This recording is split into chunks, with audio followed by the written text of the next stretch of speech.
Hi guys, I am out sick today, and so I'm just recording this video to let you know what I need from you today when I have a sub in there and I'm not physically there. It is the day after the Super Bowl, and all I can tell you is that Usher did a great job roller skating around that stage. He did amazing. That's literally all I have to say on the Super Bowl. Um, but enough about that. Let's talk about what we're doing today. Sorry, that was not for dramatic effect, like I'm actually ill. Okay. We are going to talk about your movie project, which is coming up. Your paper is due tonight on Google Classroom. I have already started grading a lot of them, and I'm sure while I'm lying in bed, sick today, I will grade a lot more. But it is due tonight, final on Google Classroom. So please make sure you're getting that in. We are going to talk about the weeks coming up. Let's move my little icon away here. Today we're going over the movie project. I'll talk about your 1920s party, and your 1920s paper is due on Google Classroom. Please make sure to upload it as a Google Doc, not a PDF or a Word document. It needs to be a straight Google Doc. Tomorrow we'll talk about presidents of the 1920s, and I will have parent-teacher conferences, so that's super fun and exciting. Wednesday, we will talk about the culture of the 1920s. I will put out a Google Classroom post. I have a lot of videos that I have recorded in the past that go along with these lectures. If you are sick or gone on any of these days, make sure that you look at those. On Thursday, we will talk about, or we're going to review for our test. It's the second day of parent-teacher conferences. And Friday, we will take our test, and you will have to tell me what movie you are doing by the end of class. On Monday, we are off school, so please do not come to Challen Middle School because I will not be here. Okay. Tuesday, we'll teach you guys some 1920s dances, which is always really fun. Wednesday is a half day, but we will be practicing those dances in class. Thursday, we are going to have our 1920s dance party, which I will talk about in a second here. Friday of next week, we are talking about the Great Depression, and part one of your movie project will be due. Monday, the following Monday of that next week, we'll talk about the 2008 recession. Tuesday, we'll have an open note quiz over that 2008 recession lecture. So we'll take notes over that, and you'll use those notes if you take any on that quiz the next day. Then we start watching the movie Harriet, which will give you time to work on your movie project. The movie Harriet also goes with the movie project example that I will upload to Google Classroom. And so we'll do that Wednesday, Thursday, Friday, and Friday, part two of your movie project will be due. So this is the next couple of weeks. It should be back on the calendar at the back of the room. This coming week might not be totally accurate because I had to switch some things around. But the next couple weeks should be accurate on the calendar. So there's no reason why you shouldn't know what we're doing in this classroom. Okay, let's talk about this. The 1920s party, which is coming up, we are going to have a party in class. It'll also be a time for me to grade you on the dances. It's not going to be that serious. I've talked about this before. As long as you give a good effort, you'll get an easy test grade. I will be providing decorations and setting things up. You guys are tasked with providing any refreshments that you would like to have. I've had people bring in breakfast pizza. I've had people bring in zebra cakes, much to the pain of some of the kids that had to eat that during the escape room. But I've had anything, right? Pop, if you bring a drink, make sure you bring enough cups, right? Food wise, it needs to be prepackaged, right? Make sure that there's no allergies in the class. Make sure you bring enough for everybody to enjoy. If you bring a what is it? A drink, make sure you bring enough cups. I think maybe I already said that. But if no one brings snacks, then we will have no snacks, right?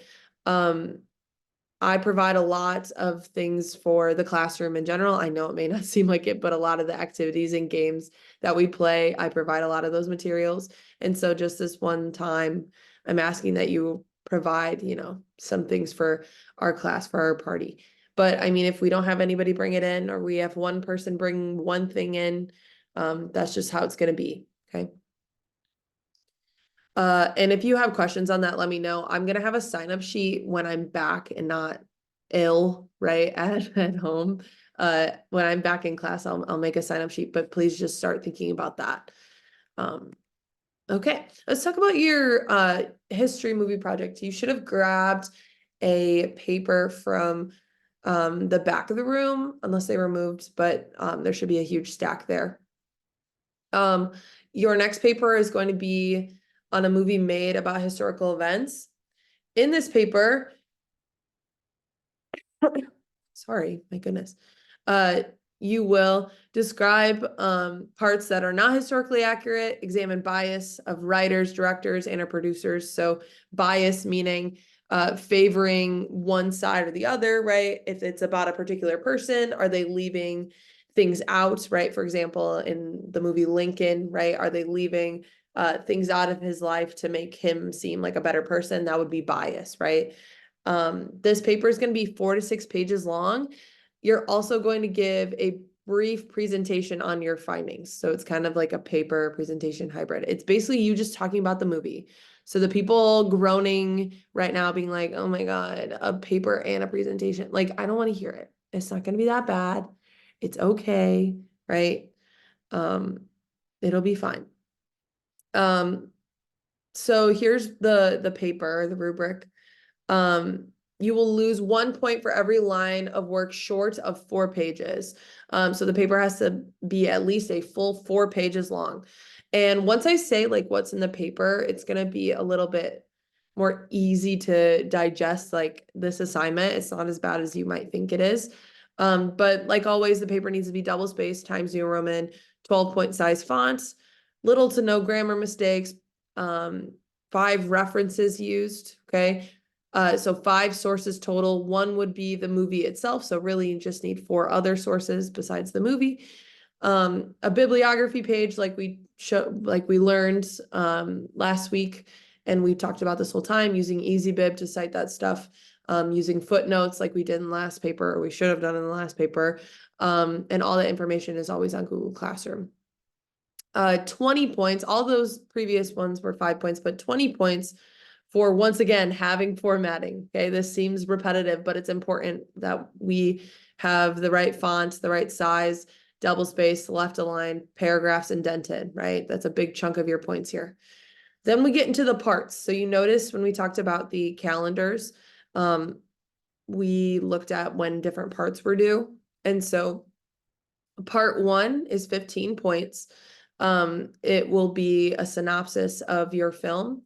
So it'll just literally be beginning, middle, end of what happens, a summary, right? Don't go like, obviously you're not writing pages upon pages on what happens, right? But just a paragraph for the beginning of the movie, paragraph for the middle of the movie, paragraph for the end of the movie, right? 3 paragraphs is how I would split it up, and how I would like you to split it up of that first part, right? So that'll take up a pretty good chunk of your paper.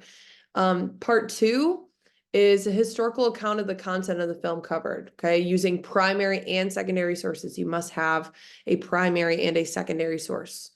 And so this is just like historical information. So we did research papers before this, right? This is the research part of your paper, right? So what actually happened? So if your movie was, once again, on Lincoln, right?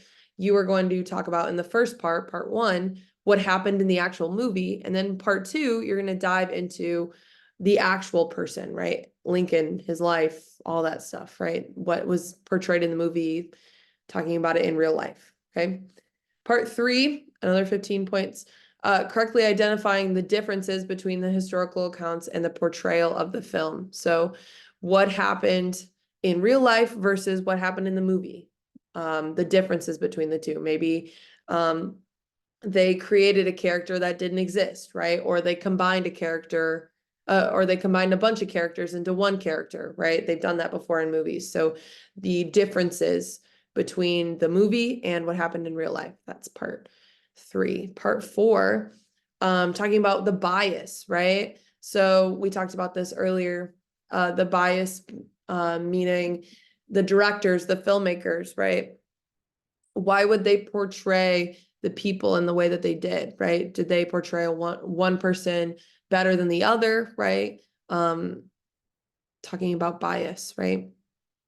Maybe they have like one type of film style. You could look at other movies they've made. Maybe they make a lot of historical biopics and things like that. I don't know if you can tell, I'm like actually dying. No, I'm not. That's not true. I'm just dramatic and sick. Point 5 is 10 points. Make an argument for changes made to be made to the film that would be more historically accurate.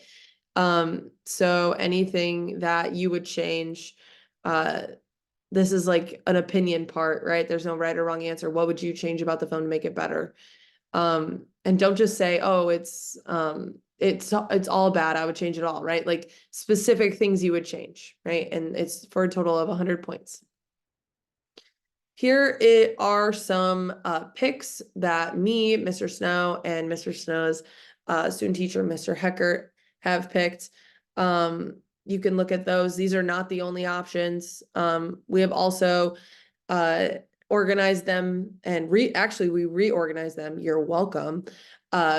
By streaming services that you should be able to access if you have any different of those streaming services. But these are not the only options. So please feel free to go find some more. There are some that I'm probably going to say no to, and I really can't think of any of those off of the top of my very congested head, but please pick like 3 choices that you would want, and then you will let me know that at least by Friday, so I can put it in a spreadsheet in case some of you forget what movie you did, which definitely happens.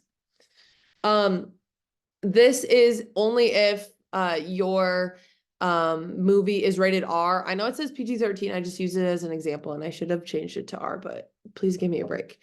But if your movie is rated R, you will have to fill out this permission slip, because we're all 13, and I would assume that PG-13 would be fine. But any movie that's rated R, you'll fill out your name. We'll be watching the movie, whatever the movie's name is, and then it's rated R for whatever reason, which you'll look up, and then you'll have your parent, guardian, somebody at home, adult, sign it and bring it back to me, so that they're not, so that you don't get in trouble and I don't get in trouble, right? And I know some of you will be like, well, my parents let me watch rated R movies all the time. Well, that's great. Then it shouldn't be that hard for them to sign this for me, right? Please just get this signed and bring it back. Otherwise, I will not let you do a specific movie. Like I said, we're going to be watching Harriet in class. This is not a time for you to just watch the movie only. This is a time for you to work and get your movie project done. Like I said, I did a movie project example on this movie, so that's why we're watching it. Also, it's a great film. Love it. Documentary versus a movie. Documentary is what I see people choose all the time, and it's not what we're doing this on. We're choosing a movie, right? For example, let me go back. This movie, Harriet, is not a documentary on Harriet Tubman. It's a movie that was made about her life, and they've changed some things and they've left out some things and taking creative liberties, right? That's what I'm talking about when I say a movie. A documentary is more interview format. It's more accurate. It aims to educate. It includes real people, real locations, whereas a movie is more of a storytelling format. There's no interviews. It's not accurate. There's scripted dialogue, but it's with sets and actors, right? So please make sure you're choosing a movie and not a documentary. Here's some of my favorites. The streaming services might not be totally accurate, but the movies are great. I love Hidden Figures. I love Brooklyn.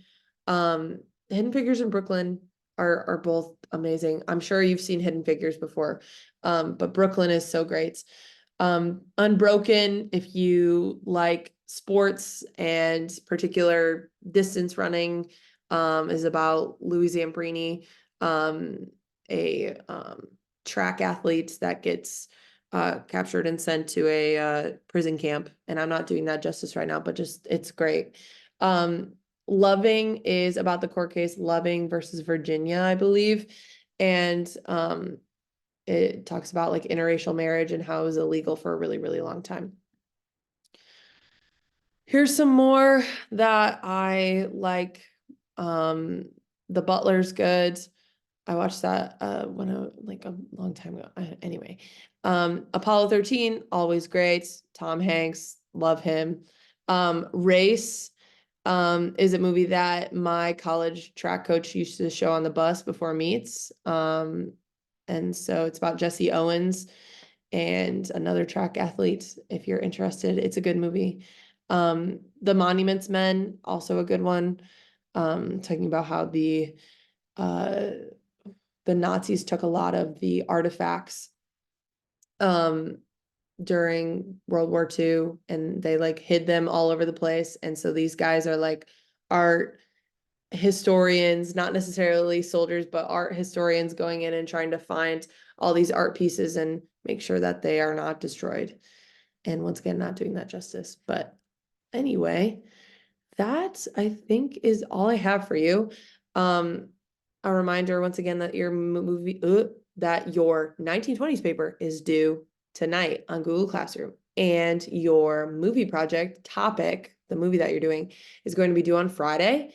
And to start thinking about some things you can bring in for the 1920s party next week. Okay, that's all I have. I really hope you're being good for the sub. I can't tell if you are or not. I mean, I do have like my spies everywhere, and you probably know some of them, but please be good for the sub.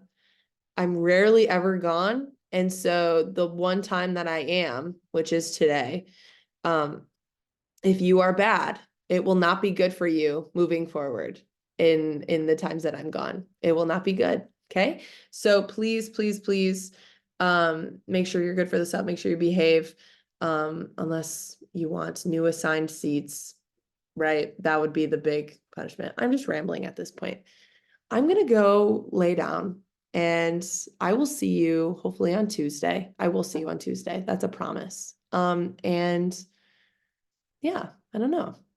Have a good day and go Taylor's boyfriend, except he was kind of a aggressive player during the game. I don't know. I just watched the halftime show. Don't come at me with any football knowledge. I don't care and I don't know. Okay. Goodbye.